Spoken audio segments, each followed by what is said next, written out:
Film की शुरुआत में हम मेन कैरेक्टर जैक को देखते हैं, जो मौसम का साइंटिस्ट है। वो गवर्नमेंट के एक इदारे के लिए काम करता है, जो मौसम में होने वाले बदलाव और इससे जुड़ी हुई चीजों के बारे में रिसर्च वगैरह करते हैं। फिर हम जैक को उसके दो साथियों के साथ एक बर्फीले इलाके में देखते हैं। ये लोग वहाँ जमी हुई बर्फ का सैंपल ले रहे होते हैं, लेकिन तभी इसी दौरान वहाँ जमी बर्फ टूटने लगती है। वो इतनी ज्यादा टूट जाती है कि दो हिस्सों में बट जाती है और वहाँ एक काफी गहरी खाई बन जाती है। तभी जैक देखता है कि उन्होंने बर्फ के जो सैंपल लिए थे वो तो खाई की दूसरी साइड पर रह गए हैं। इसीलिए वो बगैर सोचे समझे दूसरी तरफ कूदकर सैंपल लेने जाता है, लेकिन जैसे वो उन्हें लेकर वापस कूदने वाला होता है तो तभी बर्फ टूटने की वजह से दोनों साइडों के बीच की खाई और बढ़ जाती है। लेकिन फिर भी जैक हिम्मत करके वापस आने के लिए कूद पड़ता है, मगर वो वहाँ तक नहीं पहुँच पाता और नीचे की तरफ चला जाता है। तभी उसके साथी दिखते हैं कि जैक एक हुक के सहारे अभी भी वहाँ पर लटका हुआ है। तब वो दोनों ठीक वक्त पर जैक को ऊपर खींच लेते हैं, जिसके बाद ये नजारा देखकर तीनों ही काफी हैरान रह जाते हैं।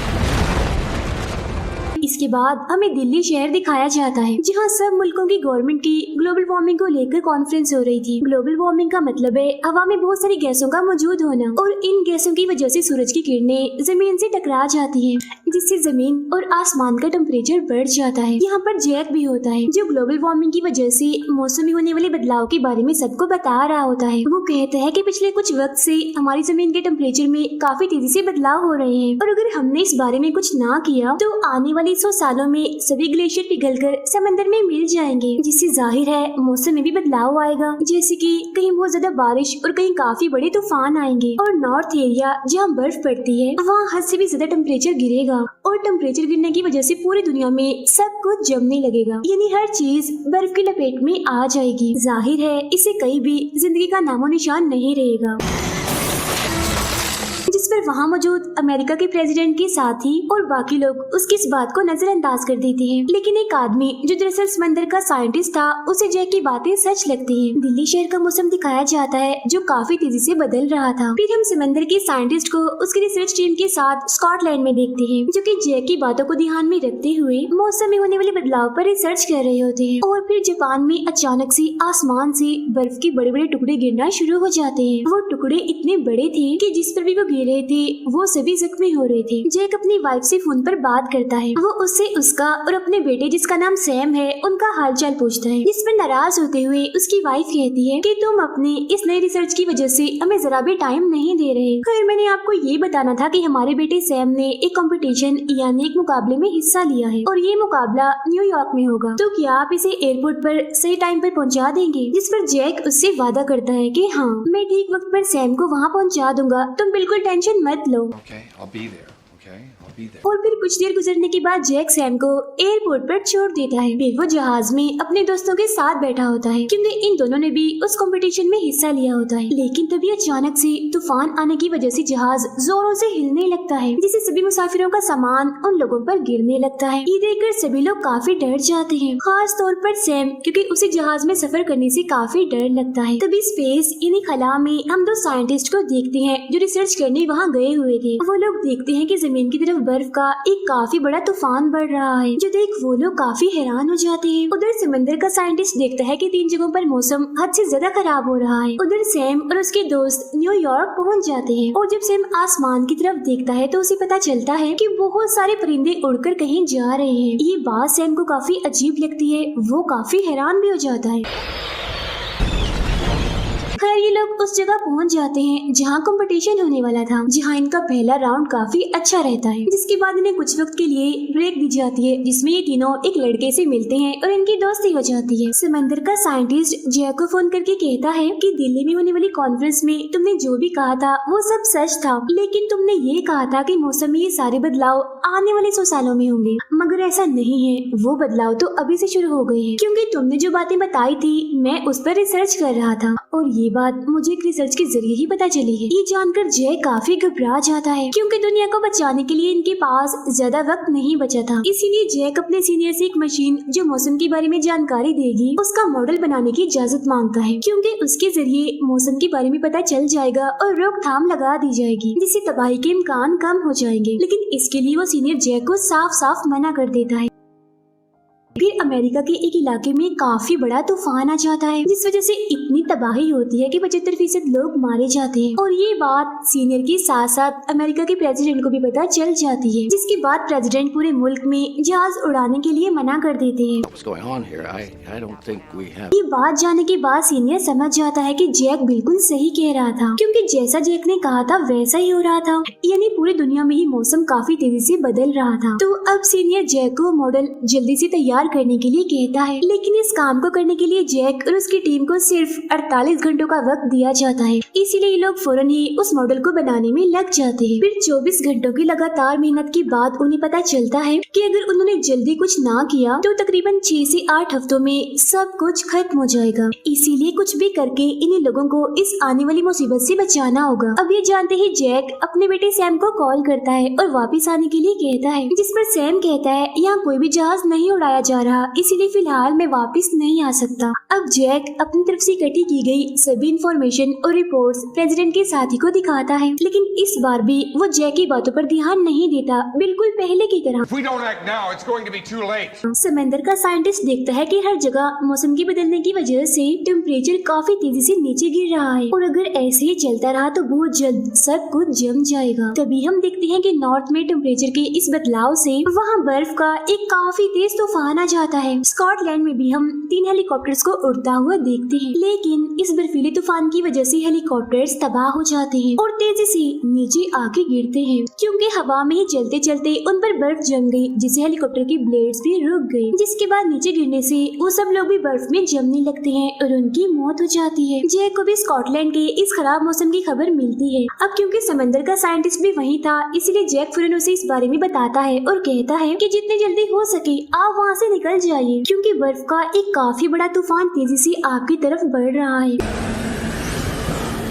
जिस पर दुखी होते हुए समंदर का साइंटिस्ट कहता है, अब काफी देर हो चुकी है, कोई फायदा नहीं है, कुछ नहीं होने वाला। फिर वो जैक को आखिरी अलविदा कहता है। तभी हम देखते हैं कि बर्फ का एक बहुत बड़ा तूफान तेजी से उनकी तरफ बढ़ रहा होता है, जिसकी लपेट में आने से समंदर के साइंटिस्ट और उसके साथियों की मौत हो जाती है। न्यूयॉर्क में काफी तेज बारिश हो रही होती है, जिस वजह से सैम और उसके साथी वहीं पर फंस जाते हैं। इसीलिए गार्ड उन सबको एक लाइब्रेरी में जाकर अपनी जान बचाने के लिए कहता है और फिर तभी सैम को सामने से एक काफी बड़ी, बिल्कुल किसी सुनामी जैसी लहर उनकी तरफ आते हुए दिखाई देती है, जिसके बहुत पास उसकी दोस्त खड़ी हुई थी। तब वो जल्दी से अपने दोस्त को उसे बचाकर लाइब्रेरी में ले आता है। तभी हम न्यूयॉर्क शहर का बहुत ही बुरा हाल देखते हैं, हर तरफ पानी ही पानी फैल गया था। फिर लाइब्रेरी के एक फोन से सैम किसी तरह अपने डैड जैक को कॉल करता है और पूरे न्यूयॉर्क शहर की खराब हालत के बारे में बताता है, जिस पर जैक कहता है, चाहे कुछ भी हो जाए, तुम और तुम्हारे दोस्त इस लाइब्रेरी को छोड़कर कहीं मत जाना और तुम घबराना नहीं मेरे बेटे,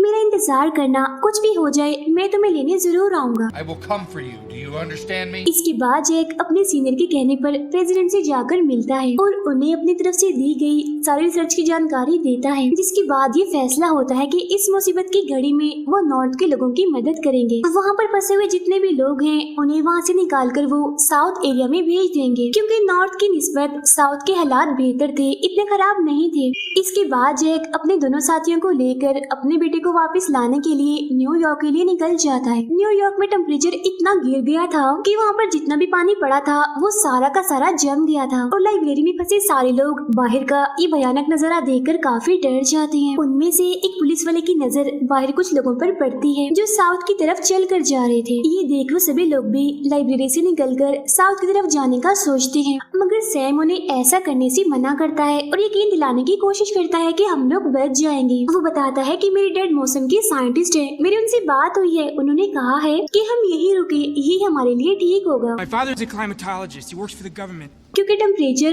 काफी तेजी से गिर रहा है और अगर हम बाहर गए तो यकीनन जमने की वजह से हम मारे जाएंगे। और हाँ, यकीन कीजिए मेरे डैड ने वादा किया है कि वो यहाँ आकर हम सबको बचा लेंगे, लेकिन उनमें से कोई भी सैम की बातों का यकीन नहीं करता।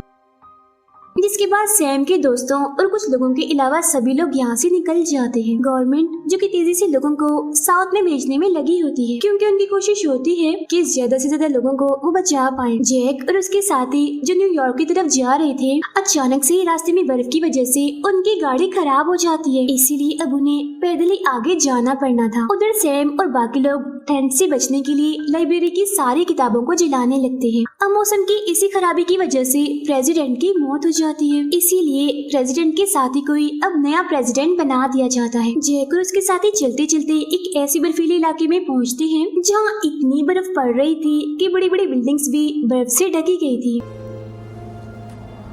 और ये लोग अब उन्हीं बिल्डिंग्स पर चल रहे थे। तभी चलते चलते जैक के एक साथी का एक बिल्डिंग पर से पैर फिसल जाता है और नीचे गिरने की वजह से उसकी मौत हो जाती है। उसकी मौत से जैक और दूसरे साथी को काफी दुख होता है, मगर ना चाहते हुए भी अपनी जान बचाने के लिए इन्हें आगे बढ़ना ही पड़ता है। उधर सैम की दोस्त की तबीयत अचानक से खराब होने लगती है, इसीलिए सैम अपने दोनों दोस्तों के साथ पानी के एक जहाज में जाता है दवाई लेने के लिए, क्योंकि वो जहाज समंदर से बाहर इधर आ गया था। अभी वो लोग जहाज में से दवा ले ही रहे थे कि तभी अचानक से उन लोगों पर भेड़िए हमला कर देते हैं जो जंगल से भाग कर यहाँ आ गए थे। वो सैम के एक दोस्त को काट कर जख्मी कर देते हैं, लेकिन सैम जैसी तैसी अपने दोनों दोस्तों को बचाकर वापस लाइब्रेरी में ले आता है। फिर वो दवाई सैम की दोस्त को देते हैं, जिसे खाने के बाद वो काफी अच्छा महसूस करती है। जैक और उसका साथी अभी भी पैदल ही आगे बढ़ रहे थे, मगर तभी अचानक जैक का साथी नीचे गिर जाता है, क्योंकि ठंड की वजह से वो बेहोश हो गया था। इसीलिए जैक उसे लेकर एक जगह पर रुकने का फैसला करता है। स्पेस में उन दोनों साइंटिस्ट को अब जमीन पर बर्फ का तूफान कम होता हुआ दिखता है। इसे सच में अब न्यूयॉर्क में भी तूफान रुक जाता है, जिस वजह से जैक के साथी को होश आ जाती है और वो लोग दोबारा से चलना शुरू कर देते हैं। और फिर बहुत जल्द वो लोग सैम के पास लाइब्रेरी पहुंच जाते हैं। यहाँ वो दोनों बाप बेटा एक दूसरे को देखकर काफी खुश होते हैं और गले मिलते हैं। अब जैक अपने बेटे सैम और बाकी लोगों को बचाने के लिए अपने सीनियर को कॉल करके मदद मांगता है। तब सीनियर ये बात प्रेसिडेंट को बताता है। इस बार नए प्रेसिडेंट जल्दी से जैक और बाकी लोगों को बचाने के लिए वहाँ हेलीकॉप्टर भेजते हैं। बहुत जल्द हेलीकॉप्टर्स वहाँ पहुँच जाते हैं और सभी को बचा लिया जाता है। फिर जब ये लोग हेलीकॉप्टर से नीचे देखते हैं तो इन्हें पता चलता है कि न्यूयॉर्क में काफी सारे लोग अभी भी बचे हुए हैं, मगर ये वो लोग थे जो बिल्डिंग्स के अंदर रहे थे और जिनको सैम ने मना किया था लाइब्रेरी से जाने से, वो तो मर चुके थे। फिर हम देखते हैं कि अब मौसम आहिस्ता आहिस्ता खुद ही साफ होना शुरू हो गया है, जिसके कुछ ही वक्त के बाद सब कुछ पहले जैसा नॉर्मल हो जाता है। फिर नए प्रेसिडेंट टीवी पर सभी लोगों से अपनी गलती की माफी मांग रहे होते हैं, क्योंकि शुरुआत में जब जैक ने उन्हें मौसम के बदलने के बारे में बताया था तो उन्होंने जैक की बात नहीं मानी थी। वो कहते हैं कि अगर मैं उस टाइम जैक की बात मान लेता तो शायद आज मैंने बहुत सारे लोगों को बचा लिया होता। मुझे इस बात का दुख है कि बहुत सारे लोग मारे गए। और एक अहम बात, ये तो हमें कुदरत की तरफ से दिखाया गया एक छोटा सा सैंपल था। अगर हम अपनी जमीन की कदर नहीं करेंगे, उसके साथ खेलेंगे, गंदगी और इस तरह की चीजों पर काबू नहीं पाएंगे तो हमें ऐसी ही सजा मिलती रहेगी। ये करके कुदरत ने हमें दिखा ही दिया कि हम इंसान उसके सामने कुछ भी नहीं है। प्रेसिडेंट के इसी दिल को छू जाने वाली मैसेज के साथ ही ये फिल्म यहीं पर खत्म हो जाती है।